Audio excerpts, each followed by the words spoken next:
Capítulo 37. O início da jornada. Dias se passaram desde a despedida dos irmãos. Arthur partiu da floresta dos Elfos, seguindo em direção ao seu próximo objetivo, o grande Império Excalibur. Naquela noite, sob as estrelas, Arthur estava treinando e refletindo sobre o futuro e seus objetivos. Decidido a seguir o conselho de seu mestre, ele resolveu se dividir em três. Assim, 3 Arthur surgiram, cada um utilizando diferentes bênçãos, estilos de luta distintos enfrentando inimigos diversos. Essa estratégia permitiria a Arthur não apenas aprimorar suas habilidades de maneira mais eficiente, mas também estar preparado para qualquer desafio que pudesse surgir em sua jornada. Ele sabia que o caminho que seus objetivos o colocaria seria árduo e repleto de obstáculos, mas estava determinado a alcançar seus objetivos e proteger aqueles que amava. Com essa nova resolução, Arthur começou sua jornada triplicada, cada versão de si mesmo seguindo um caminho diferente, mas todos com o mesmo propósito, se tornar mais forte que o planeta inteiro e cumprir seu destino. Arthur, com poucos dias de viagem, percebeu que trocar o dia pela noite seria mais eficaz. Durante a longa jornada de vários meses que se seguiu, ele viajou à noite enquanto dormia e treinava durante o dia. O primeiro estilo que ele decidiu aprimorar foi o de combate como mago, utilizando a bênção da água, a bênção do inverno e a bênção da ferromancia. Esse estilo era completamente diferente de tudo que ele havia feito até agora, e a mudança trouxe novos desafios e oportunidades de crescimento. Essa rotina se tornou o novo normal para Arthur. Ele se dedicou incansavelmente ao treinamento, buscando dominar as artes mágicas e as habilidades que essas bênçãos lhe conferiam. O trabalho árduo e a disciplina começaram a mostrar resultados, e ele sentia-se cada vez mais confiante em suas novas habilidades. Depois de meses de intensa preparação, Arthur finalmente avistou o majestoso grande Império Excalibur no horizonte. Contudo, aquilo era apenas o primeiro passo de sua jornada, pois agora ele precisaria procurar. Ele respirou fundo, sentindo a mistura de excitação e nervosismo. Sabia que a chegada ao Império marcava o início de uma nova fase em sua missão. Arthur avançava em direção à densa floresta que circunda a parte esquerda da muralha do Império. As árvores altas e antigas, que antes pareciam tocar o céu, agora evocavam memórias de sua primeira visita.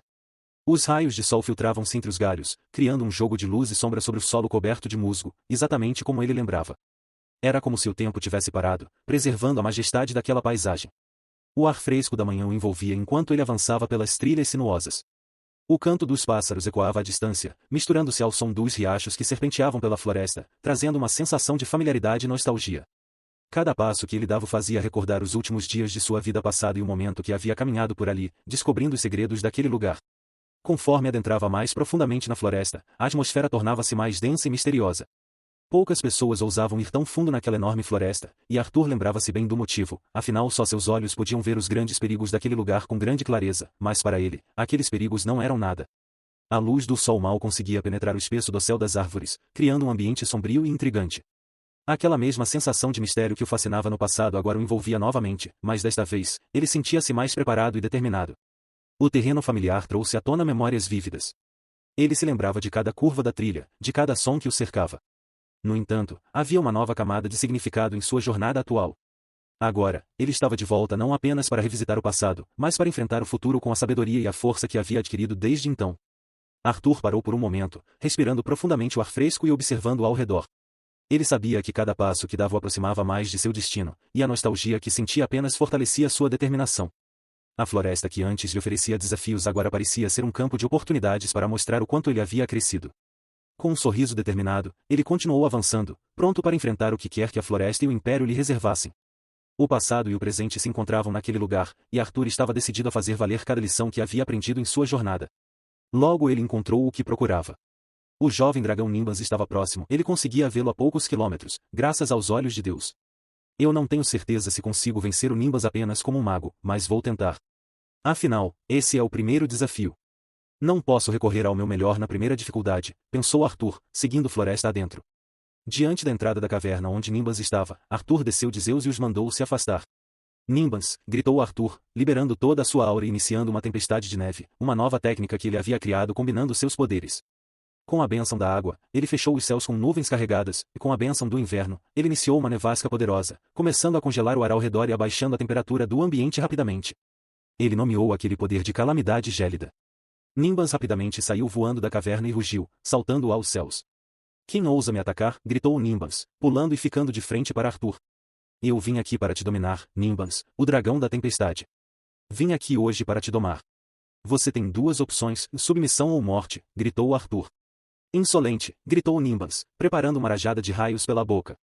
Arthur mexeu suas mãos, e várias vigas de metal surgiram, se enrolando no corpo de Nimbus. Arthur correu para debaixo de Nimbus, sentindo a eletricidade crepitar no ar. Nimbus, preso pelas vigas de metal, tentou se soltar, rugindo de raiva. Arthur, mantendo a calma, concentrou-se em seu próximo movimento. Com um gesto rápido, ele criou um círculo de gelo ao redor de Nimbus, suas mãos brilhando com a energia da bênção do inverno. Nimbus, percebendo o perigo, lançou um raio em direção a Arthur, que rapidamente ergueu uma barreira de gelo, desviando o ataque. Você é forte, Nimbus, mas eu sou mais forte, gritou Arthur, sua voz ecoando na caverna. Nimbus rugiu novamente, liberando uma onda de choque que quebrou as vigas de metal e derrubou a barreira de gelo. Arthur foi lançado para trás, mas rapidamente recuperou o equilíbrio. Usando a bênção da água, ele convocou uma torrente de água que envolveu o dragão, tentando sufocá-lo. O dragão lutou contra a torrente, seus olhos brilhando de fúria. Com um movimento brusco, ele quebrou a corrente de água e lançou um novo ataque de raios. Arthur, agora mais preparado, esquivou-se com agilidade, deixando o ataque atingir o solo, explodindo em faíscas. Calamidade gélida, gritou Arthur, intensificando a tempestade de neve. Flocos de neve se transformaram em lâminas afiadas, cortando o ar em direção a Nimbus. O dragão tentou se defender com suas asas, mas as lâminas de gelo eram implacáveis, cortando sua pele e forçando-o a recuar. Nimbus, enfurecido e ferido, lançou-se no ar, tentando se afastar da tempestade. Arthur, no entanto, não permitiu. Usando a bênção da ferromancia, ele ergueu espinhos de ferro do solo, que prenderam as patas do dragão, forçando-o a descer novamente. Você não vai fugir de mim, Nimbus, gritou Arthur, sua voz carregada de determinação. Ele juntou suas mãos, criando uma lança de gelo, reforçada com ferro.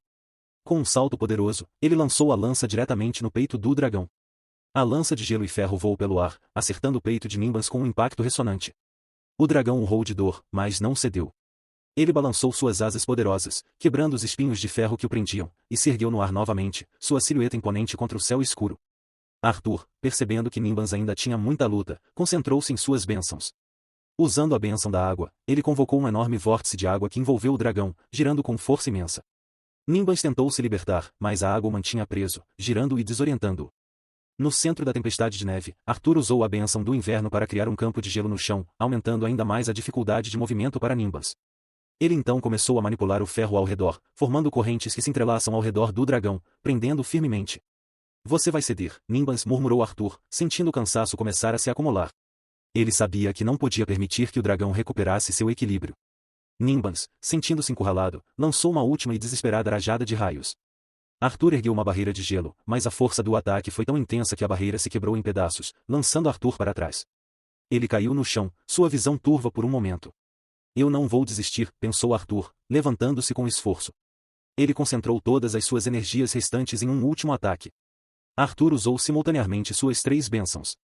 A água ao redor de Nimbus congelou instantaneamente, transformando-se em uma prisão de gelo. O ferro se entrelaçou com o gelo, reforçando a prisão. E então, usando a bênção do inverno, Arthur canalizou todo o frio que podia, transformando o ar ao redor em um vácuo gélido. Nimbus rugiu, sua voz abafada pela prisão de gelo e ferro.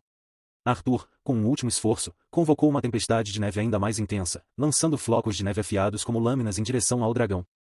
O dragão, finalmente sucumbindo à combinação de ataques, parou de lutar. Seus olhos, antes brilhantes de fúria, agora mostravam cansaço e rendição. Arthur se aproximou lentamente, suas pernas tremendo de exaustão. Submeta-se, Nimbus, disse Arthur, sua voz firme apesar do cansaço. Você será mais útil como meu aliado do que como meu inimigo. Nimbus, incapaz de lutar mais, baixou a cabeça em um sinal de rendição. Arthur colocou a mão na testa do dragão, estabelecendo um vínculo mágico usando a bênção do Domador de Feras. Sentindo a conexão se formar, Arthur soube que tinha conseguido. A tempestade de neve cessou, e a floresta, agora devastada ao redor, voltou ao silêncio. Arthur, agora com Nimbus ao seu lado, sabia que essa vitória era apenas o começo de sua jornada. Ele olhou para o dragão e sorriu, sentindo a força renovada pela nova aliança. Agora você é meu, disse Arthur com um sorriso confiante no rosto. Você. Agora eu entendi. Você tem algum poder que nos ligou. Reparando bem, você é uma criança. Quantos anos você tem? Como pôde, em tão pouca idade, ter tanto poder, disse Nimbus. Digamos que sou mais do que seus olhos podem ver, respondeu Arthur. Toda a magia de Arthur havia terminado de se desfazer, e o corpo ferido de Nimbus caiu no chão. Ele estava gravemente ferido pelo combate. Parece que estou bem ferido. Não sei quanto tempo vou precisar para me recuperar, disse Nimbus. Eu vou te ajudar. Cura, comece pelas pernas dele para que ele possa voltar a andar e entrar em sua caverna. Você não percebeu ainda, mas logo vai. Com essa ligação, eu irei te ajudar a evoluir. Então, concentre-se em descansar e logo verá os efeitos da nossa relação, disse Arthur com seu pequeno slime curativo saindo e indo curar o dragão. Nimbans voltou à sua caverna e começou a descansar. Arthur decidiu que esperaria Nimbans se recuperar, fazendo sua guarda enquanto o dragão se recuperava e possivelmente evoluía. Assim, uma semana se passou e Nimbans estava curado, mas caiu em sono profundo e, durante 2 semanas, mudou muito. Nimbans, um dragão outrora de linhagem secundária e não nobre, começou a se transformar de maneira notável durante seu sono profundo. A princípio, suas escamas, antes de um azul opaco, começaram a adquirir um brilho prateado reluzente, refletindo a luz de maneira quase hipnotizante. Cada escama parecia agora ser esculpida com precisão, como se fosse uma joia rara. Seus olhos, antes de um amarelo apagado, agora brilhavam com uma intensidade dourada, transmitindo um grande poder que antes não estavam presentes. As garras de Nimbans, que eram afiadas e fortes, se tornaram ainda mais longas e afiadas, reluzindo com uma aura etérea que sugeria uma resistência incomum. As asas do dragão passaram por uma transformação espetacular. De membranas simples e eficazes para o voo, se expandiram, cobertas por uma camada adicional de escamas que pareciam ser uma tempestade, conferindo-lhe uma imponência. O corpo de Nimbans, já imponente, se tornou ainda mais robusto e musculoso. A musculatura claramente delineada sob suas escamas reluzentes indicava uma força física extraordinária, capaz de realizar feitos que antes eram impossíveis para ele. Seu pescoço e cauda alongaram-se, conferindo-lhe uma elegância real, enquanto a cauda ganhou espinhos adicionais, perfeitos para o combate. Mais impressionante de tudo foi a crista que surgiu na cabeça de Nimbans. Antes algo simples, agora uma majestosa formação de espinhos azuis que se estendiam desde o topo de sua cabeça até a base de seu pescoço, conferindo-lhe uma aparência verdadeiramente régia. Durante essas semanas de transformação, a aura ao redor de Nimbans mudou drasticamente. O ar em torno dele parecia eletrificado, vibrando com a energia de um ser de linhagem pura diferente de tudo que Arthur já havia visto. Era como se a própria natureza reconhecesse sua nova posição, reverenciando sua presença com um respeito silencioso. Quando Nimbans finalmente abriu os olhos após seu sono profundo, ele não era mais um dragão secundário. Ele havia evoluído para um dragão de linhagem real, com uma aparência e um poder que faziam jus à sua nova estatura. Me sinto incrível. O que aconteceu comigo? Disse Nimbans, com surpresa na voz. Esse é o poder que você recebeu ao se aliar a mim, disse Arthur. Jovem humano, quem é você realmente? Perguntou Nimbans. Eu sou aquele que irá se tornar o mais forte, não apenas o mais forte do mundo, mas aquele que é mais forte que o mundo. Eu sou o herdeiro do primeiro e único rei demônio e do grande herói da espada Excalibur, respondeu Arthur, liberando a aura do rei demônio e a aura sagrada.